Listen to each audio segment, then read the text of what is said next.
UAEയോടുള്ള സ്നേഹം തന്റെ ആഡംബര കാറുകളിൽ അലങ്കാര രൂപത്തിലൊരുക്കി 13ാം വർഷവും ആഘോഷിച്ച മലയാളി യുവ വ്യവസായി ഷഫീഖ് അബ്ദുൽ റഹിമാൻ താരമായി. തുടർച്ചയായ വർഷങ്ങളിൽ ദേശീയ ദിനാഘോഷത്തിൽ വ്യത്യസ്തമായ പരിപാടികൾ ഒരുക്കുന്നതിന് ഇത്തവണ ഷഫീഖിനെ തേടിയെത്തിയത് അഭിമാനകരമായ അറേബ്യൻ വേൾഡ് റെക്കോർഡ് പുരസ്കാരം കൂടിയാണ്. മുൻ വർഷങ്ങളിൽ റോൾസ് റോയ്സ് കാർ അലങ്കരിച്ച ശ്രദ്ധ നേടിയ ഷഫീഖ് ഇത്തവണ അലങ്കാരത്തിനായി തിരഞ്ഞെടുത്തത് ഫെരാരിയുടെ ഏറ്റവും പുതിയതും ലോകത്തിലെ വിലയേറിയതുമായ കാറുകളിലൊന്നായ ഫെരാരി പുരോസാങ് 4 സീറ്റർ 4 ഡോർ മോഡലാണ്. 12 കോടിയാണ് ഈ കാറിന്റെ വില.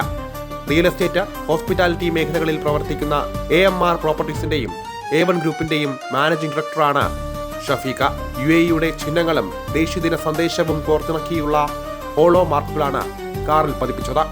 രാഷ്ട്രപിതാക്കളായ ഷെയ്ഖ് സായിദിന്റെയും ഷെയ്ഖ് റാഷിദിന്റെയും ചിത്രങ്ങളും UAEയുടെ തനത് സാംസ്കാരിക മുദ്രകളും കാറിൽ ഡിസൈനായി ഉണ്ടായിരുന്നു.